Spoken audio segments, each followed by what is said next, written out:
गुरु ब्रह्मा गुरु विष्णु गुरुदेवो महेश्वरा गुरु साक्षात ब्रह्म तस्मै श्री गुरुवे नमः।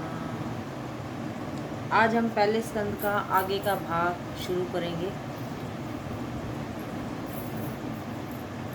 ऐसे कर्म जग में करो कि जब तुम आए जग में आए तो वह हंसा तुम रोए, ऐसी करनी कर चलो तुम हंसो जग रोए। मानव जीवन की अंतिम परीक्षा उसकी मृत्यु ही है। उसका जिसका जीवन सुंदर होगा उसकी मृत्यु मंगलमय होगी। जिसका मरण बिगड़ा उसका जीवन भी व्यर्थ रहा। मरण तब सुधरता है जब मानव प्रत्येक क्षण को सुधारता चला जाता है। जिसका समय के मूल्य का भान नहीं है उसे विगत संपत्ति फिर प्राप्त हो सकती है क्या? किंतु विगत समय फिर भी कभी नहीं मिलता। प्रत्येक क्षण का जो सदुपयोग करेगा उसी की मृत्यु मांगलिक होगी। कण कण का सदुपयोग करो और क्षण क्षण का भी एक कण का और एक भी क्षण का दुरुपयोग न करो। कण का जो दुरुपयोग करता है वह दरिद्र बनता है और क्षण को व्यर्थ खर्च करने वाला जीवन बिगड़ता है। प्रतिदिन स्वयं को बढ़ाओ। प्रतिपल जो ईश्वर का स्मरण करता है उसकी मृत्यु भी सुधरती है। विश्व आजीवन स्वामी रहे थे। संयम बढ़ाकर प्रभु के सत स्मरण की आदत होने से मरण सुधरेगा। जीवन का अंतकाल बड़ा कठिन है। उस समय प्रभु का स्मरण करना आसान नहीं है। जन्म जन्म मुनि जतन कराही, अंत राम कही आवत नाही। संसद जीवन जिसका लगन में बीता होगा वही अंतकाल में उसे याद आएगा। ईश्वर तब तक कृपा नहीं करते जब तक कि मनुष्य स्वयं कोई प्रयत्न ना करे। सारा जीवन भगवान के स्मरण में बीते और कदाचित वह व्यक्ति अंतकाल में भगवान को भूल जाए तो भी भगवान उसे याद करेंगे। सत्कर्म कभी व्यर्थ नहीं होता। भक्त मुझे भूले तो भी मैं उसको नहीं भूलता, ऐसा भगवान ने कहा है। भीष्म पितामह की मृत्यु से युधिष्ठिर को दुख तो हुआ किंतु उसकी सद्गति से उनको आनंद भी हुआ। धर्मराज राज सिंहासन पर बैठे हस्तिनापुर का शासन करने लगे। उनके राज्य में अकाल नहीं है, न तो अतिवृष्टि होती है और न ही अनावृष्टि। धर्मराज के राज्य में न तो कोई भूखा है और न ही कोई बीमार। धर्म की मर्यादा का पालन करने वाला कभी भी दुखी या बीमार नहीं होता। अनेक जन्मों का वासना कभी मन में है उसका बिल्कुल नाश तो नहीं हो सकता, किंतु विवेक से उपभोग करोगे तो अंतकाल तक इंद्रियां स्वस्थ रहेंगी। धर्म की मर्यादा में रहकर मनुष्य अर्थ और काम का उपभोग करेगा तो वह दुखी नहीं होगा। संयम और सदाचार नहीं बढ़े तो धन संपत्ति भी आनंद नहीं देगी। सूत जी सावधान करते हैं, धर्मराज के राज्य में धर्म की भी शिक्षा दी जाती थी। सूर्य नारायण की उपासना का महत्व। सूर्य नारायण प्रत्यक्ष भगवान है और बाकी सभी देव भावना से सिद्धि देते हैं। सूर्य नारायण का प्रत्यक्ष दर्शन होता है। ज़्यादा नहीं तो कम से कम रोज 12 सूर्य नमस्कार करो। मेरे सूर्य नारायण और श्री कृष्ण एक ही हैं। श्री कृष्ण ही सूर्य नारायण हैं। श्री कृष्ण भगवान ने स्वयं ही गीता में कहा है कि इस सूर्य नारायण की उपासना का क्रम कहा गया है। उनकी उपासना करने वाला कभी दरिद्र नहीं बनता। महाभारत में वन पर्व में एक कथा है। युधिष्ठिर सूर्य नारायण की उपासना करते थे। वन में सूर्यदेव ने उनको एक अक्षय पात्र दिया। राम को भी सूर्य ही ने शक्ति दी थी। उसी शक्ति से उन्होंने रावण को मारा था। श्री कृष्ण का द्वारका गमन। युधिष्ठिर का राज तिलक करके श्री कृष्ण द्वारका गए। वहाँ की जनता ने रथ यात्रा का दर्शन किया। रथ में विराजित द्वारकाधीश के जो दर्शन करो, उनके हाथों में शंख चक्र गदा और प्रग है। रथ सोने का है, एक झांकी सी करें तो हमारा हृदय पिघलेगा। इस शरीर रथ में श्री कृष्ण की झांकी करो। हृदय में सिंहासन पर बिठाकर भक्तजन प्रभु का दर्शन करते हैं। ज्ञानी जन समाधि की अवस्था में ललाट में ब्रह्म दर्शन करते हैं। द्वारका में श्री कृष्ण का स्वागत। द्वारकाधीश ने द्वारका में प्रवेश किया। नगर जन कहते हैं कि आपकी कृपा से वैसे तो सब ठीक है, परंतु एकमात्र दुख यही था कि आपका दर्शन नहीं कर सकते थे।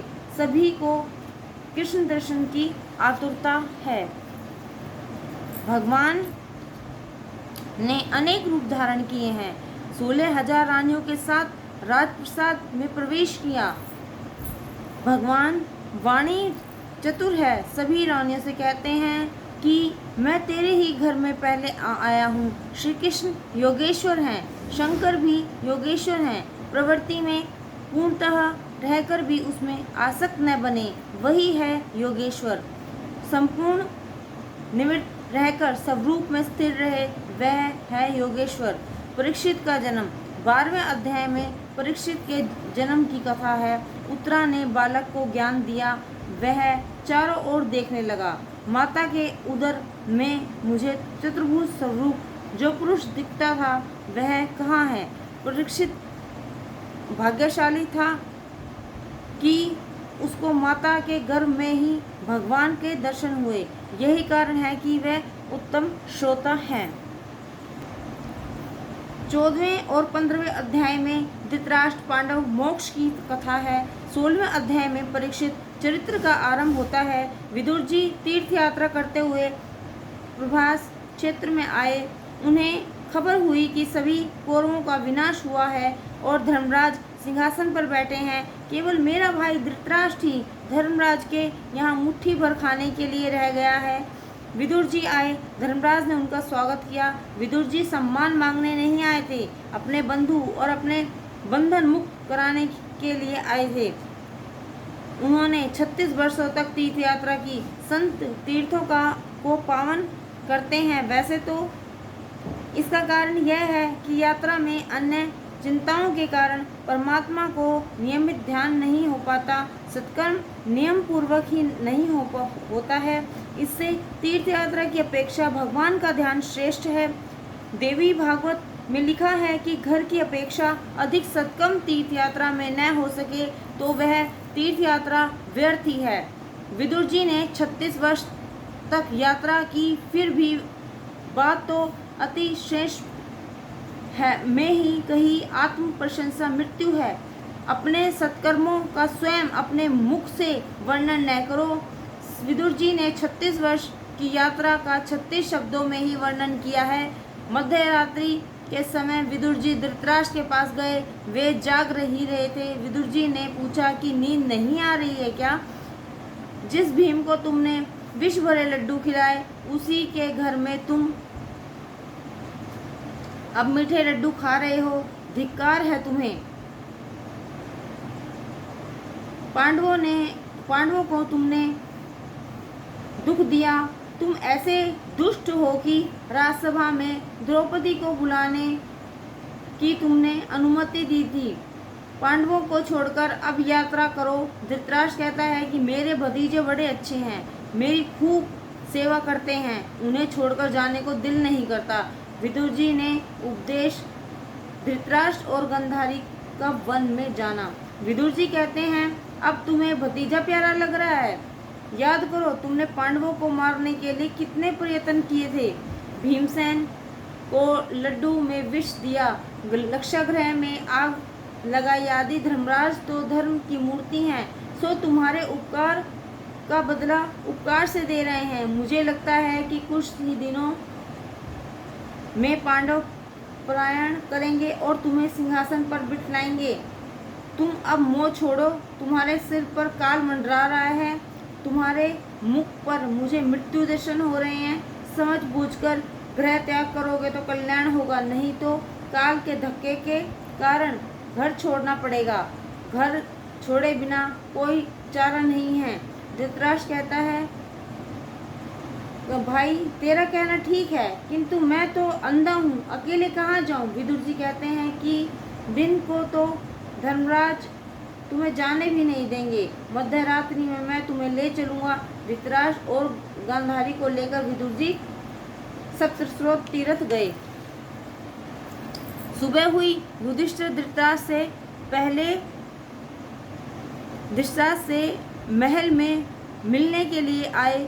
चाचा जी दिखाई नहीं देते। युधिष्ठिर ने सोचा कि हमने उसके 100 पुत्रों को मौत के घाट उतार दिया, अतः उन्हें आत्महत्या की होगी। जब तक चाची जी का कोई समाचार नहीं मिलेगा तब तक मैं पानी भी नहीं पीऊंगा। धर्मात्मा व्यथित होता है तो उससे मिलने संत आते हैं। धर्मराज के पास उस समय नारद जी आए। धर्मराज ने उनसे कहा कि मेरे पापों के कारण मेरे चाचा जी चले गए। वैष्णव वह है जो अपने दोषों को सोचे, दूसरों के दोषों को नहीं। नारद जी समझते हैं कि धृतराष्ट्र को तो सद्गति मिलने वाली है, चिंता मत कर, हर एक जीव मृत्यु के अधीन है। जहाँ चाचा जाएंगे वहाँ तुम्हें भी जाना है। आज से 5वें दिन चाचा की सद्गति होगी, फिर तुम्हारी बारी आएगी। चाचा के लिए रोना नहीं, अब तुम अपना सोचो। मृत्यु में ग्रसित व्यक्ति कभी वापस नहीं आता। जीवित अपने लिए रोए वह ठीक है। एक की मृत्यु के पीछे दूसरा रोता है, किंतु रोने वाला यह नहीं समझता कि जो वहाँ गया है उसके पीछे उसे भी जाना है। रोज सोचो कि मुझे भी मृत्यु उजागर करनी है। तुम्हारे लिए 6 महीने बाकी हैं, तुम अपनी मृत्यु को सोचो। सूत जी सावधान करते हैं। शैया में सोने के बाद अर्थात अंतकाल में आया हुआ सियानापन किस काम का, वह निरर्थक है। नारद जी कहते हैं, तुम्हें मैं भगवत प्रेरणा से सावधान करने आया हूँ। विदुर जी धृतराष्ट्र को सावधान करने आए थे, मैं तुम्हें सावधान करने आया हूँ। 6 मास के पश्चात कलयुग का प्रारंभ होगा। अब तुम किसी की भी चिंता न करो, तुम अपनी चिंता करो। युधिष्ठिर ने कई यज्ञ किए। भगवान द्वारका गए तो साथ में अर्जुन को भी ले गए।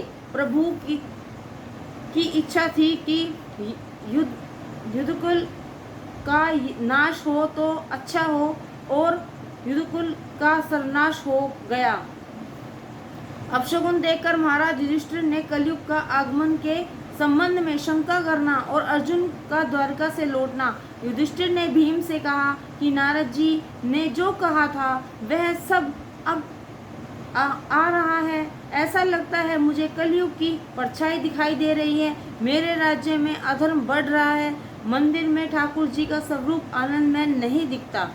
कली अर्थात कलह का रूप। जिस घर में कृष्ण कीर्तन, कृष्ण की कथा होती है, वही कली नहीं जा सकता। अर्जुन अब तक आया नहीं था और भीमसेन ने तथा धर्मराज ऐसी बातें कर रहे थे। इतने में अर्जुन भी आ गया। उसके मुख पर तेज का आभास मात्र भी नहीं दिखता था। युधिष्ठिर ने उससे पूछा कि तेज कहाँ गया? अर्जुन, तूने द्वार आए हुए अतिथि का सत्कार किए बिना ही तो नहीं उसको कहीं भोजन नहीं कर लिया है? अतिथि भगवान का स्वरूप है। द्वार पर आए हुए अतिथि भूखे रहें तो यजमान के पुण्यों का क्षय होता है। यमराज के घर 3 दिन का भूखा प्यासा बैठा रहा था। यमराज ने आकर पूछा कि तुमने क्या खाया इन 3 दिनों में? सो उसने कहा, आपका पुण्य मनुष्य शरीर की अपेक्षा आँख और मन से अधिक पाप करता है। गीता जी में भगवान ने उसको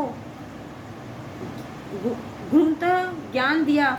एक बार रात के समय उर्वशी अर्जुन से मिलने आई।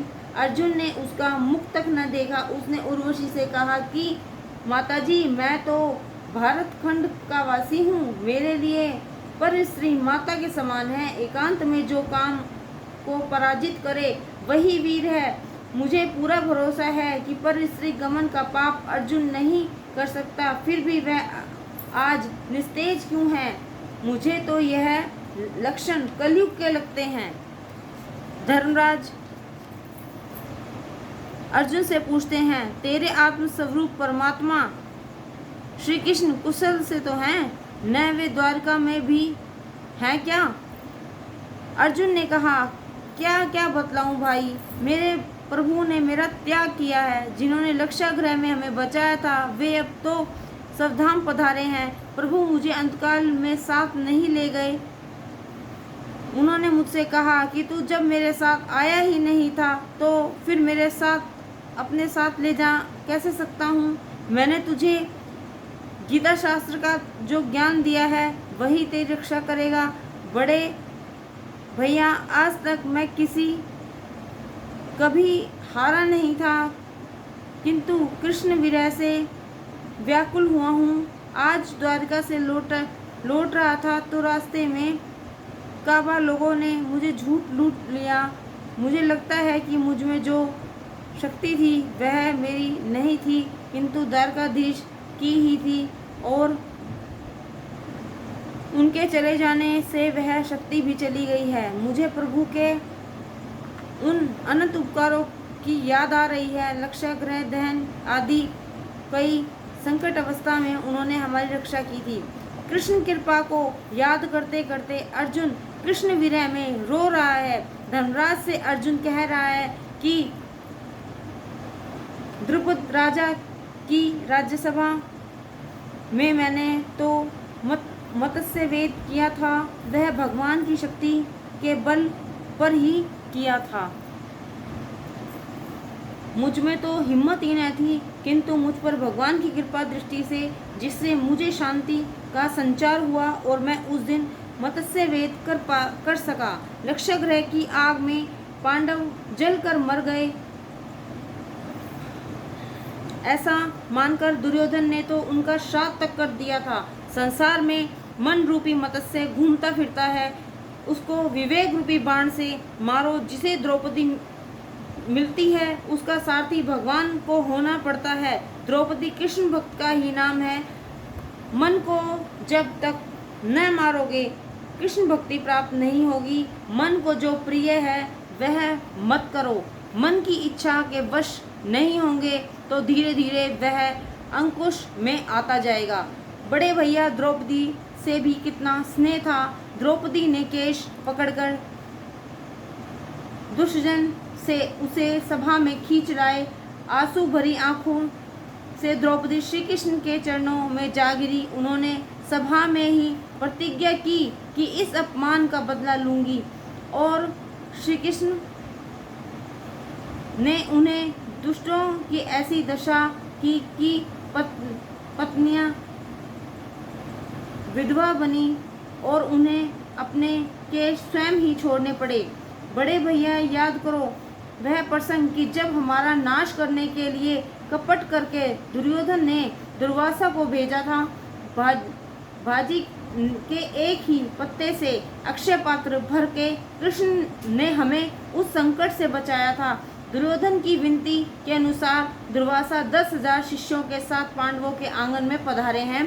दुर्वासा ने युधिष्ठिर से कहा, राजन, कल एकादशी का अनशन था, सो आज हमें बड़ी भूख लगी है। आपके घर में भोजन करने की इच्छा से आए हैं।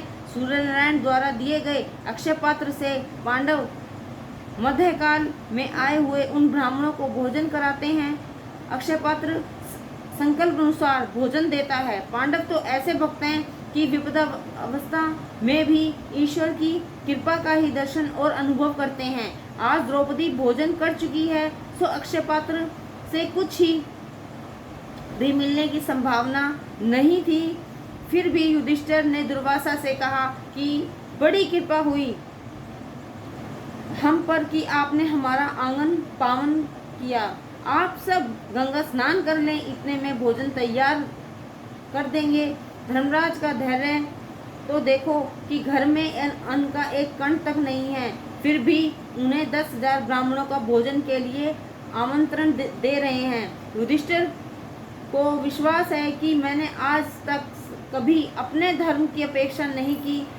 इससे धर्म स्वरूप प्रभु मेरी रक्षा अवश्य करेंगे।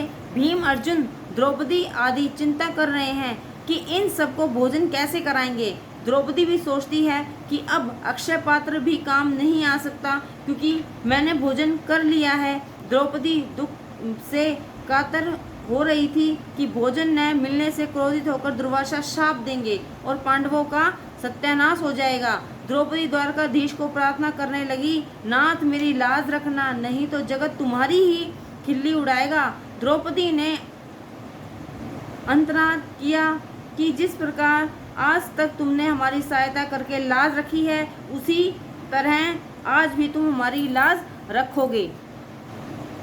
आज तो हम इन 10,000 संतों को भोजन न दे सकेंगे और दुर्वासा शाप देंगे और हमारा सर्वनाश होगा। द्रौपदी ने दुख से कातर होकर घबराकर प्रभु को पुकारा। परमात्मा ने द्रौपदी की अंतर्वाणी सुनी तो उसकी सहायता करने के लिए आने को तैयार हो गए। द्वारकानाथ दौड़ते हुए द्रौपदी की उस कुटिया में आए जहाँ वह बड़ी तन्मयता से प्रार्थना कर रही थी। भगवान वहीं प्रकट हुए। इस प्रकार तन्मयता के कीर्तन करोगे तो भगवान बाहों में लेकर तुमसे कहें कि आंखें खोलो, मैं आ गया हूँ। भगवान की ने द्रौपदी से कहा कि देख मैं आ गया हूँ, मुझे बड़ी भूख लगी है, कुछ खाने को दे। द्रौपदी ने हाथ जोड़कर कहा, हम तो लुट गए हैं, हमारे घर में कुछ भी नहीं है, आप मजाक न करें। 10,000 संतों को भोजन कराना है, इसलिए मैंने आपको पुकारा है। आप उसकी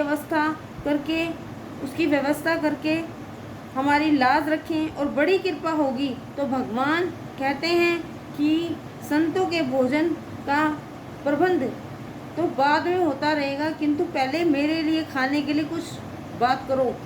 तू अपने भोजन से पहले मेरे लिए हमेशा कुछ न कुछ रख लेती है, तो आज जो भी तूने रख छोड़ा है वह मुझे दे। द्रौपदी कहती है कि नाथ आज तो मैं भूल ही गई थी, सो आपके लिए भी कुछ नहीं रखा। भगवान ने कहा है कि वह अपना अक्षय पात्र मुझे दिखाओ, शायद मेरे लिए उसमें कुछ हो। द्रौपदी ने प्रभु के हाथ में अक्षय पात्र रख दिया। उन्होंने देखा तो सब्जी का एक पत्ता उसमें रह गया था। वैसे तो अक्षय पात्र में वह पत्ता कहाँ से आ सकता था, किंतु भगवान ने प्रेम प्रयोग से पत्ता उत्पन्न कर लिया। उन्होंने उस पत्ते का प्राशन किया। परमात्मा को जीव जब प्रेम से कुछ भी देता है तो उन्हें तृप्ति हो जाती है। अंतर्मयी रूप से वे सभी जीवों में व्याप्त हैं, अतः उनकी जब तृप्ति होती है तो सभी जीव भी तृप्त होते हैं। परमात्मा को हजारों बार मनाओ, तब कहीं किसी दिन वे भोग लेते हैं। कन्हैया को रोज भोग लगाओ, किसी दिन कुछ भी वे ग्रहण करेंगे तो तुम्हारा बेड़ा पार हो ही जाएगा। परमात्मा को अल्प मात्र में भी भोजन कराओगे तो सारे जगत को भोजन कराने का पुण्य मिलेगा। भगवान द्रौपदी से कहते हैं कि आज जगत के सभी जीव तृप्त हो गए हैं। भगवान दुर्वासा और अन्य 10,000 संत भी तृप्त हो गए। युधिष्ठिर ने जाते हुए ब्राह्मणों को रोकने की आज्ञा दी। भीम संतों को बुलाने गया तो वहाँ वे तृप्त की डकार ले रहे थे। वे भोजन करने के लिए आने का नाम ही नहीं ले रहे थे। दुर्वासा ने सोचा कि यह काम कृष्ण के सिवा और कोई नहीं कर सकता। उन्होंने भीम से पूछा कि कहीं द्वारका से श्री कृष्ण तो नहीं आए हैं? भीम ने कहा कि वे तो कभी से आए हुए हैं और द्रौपदी से बातचीत कर रहे हैं। वे तो कहते हैं कि दुर्वासा तो मेरे गुरु हैं, सो मैं उनको आज प्रेम से भोजन कराना चाहता हूँ। दुर्वासा ने कहा कि श्री कृष्ण मेरे गुरु के भी गुरु हैं, मैं उनका गुरु नहीं हूँ। अब मुझे भोजन करने की कोई आवश्यकता नहीं है। तुम्हारा संयम, सदाचार, धर्म पालन, कृष्ण भक्ति, कृष्ण प्रेम देखकर मुझे बिना भोजन किए ही तृप्ति हो गई है। मैं संतुष्ट हूँ। दुर्वासा ने आशीर्वाद दिया कि तुम्हारी पांडवों की विजय होगी और कौरवों का विनाश होगा। बड़े भैया सेवा दुर्योधन ने की और आशीर्वाद आपको मिला। शंकर स्वामी कहते हैं कि यदि जीव और ब्रह्म एक न हो तो श्री कृष्ण पत्तों का प्राशन करें और दुर्वासा तृप्त हो, ऐसा कैसे हो सकता है? जीव और ईश्वर का भेद आभास मात्र है और तत्व तो एक ही है। कृष्ण विरह व्यथित पांडवों का परीक्षित को राज्य देकर सर्वारोहण के लिए सिधारना। भगवान का श्रद्धागमन और यदुवंश के विनाश का समाचार सुनकर युधिष्ठिर ने सर्वारोहण का निश्चय किया। परीक्षित को राजसिंहासन दे दिया। पांडवों ने द्रौपदी को साथ लेकर सर्वारोहण के लिए हिमालय की दिशा में प्रयाण किया। केदारनाथ में उन्होंने भगवान शिव जी की पूजा की। जीव और शिव का मिलन हुआ, उसके आगे निर्माण पंथ है।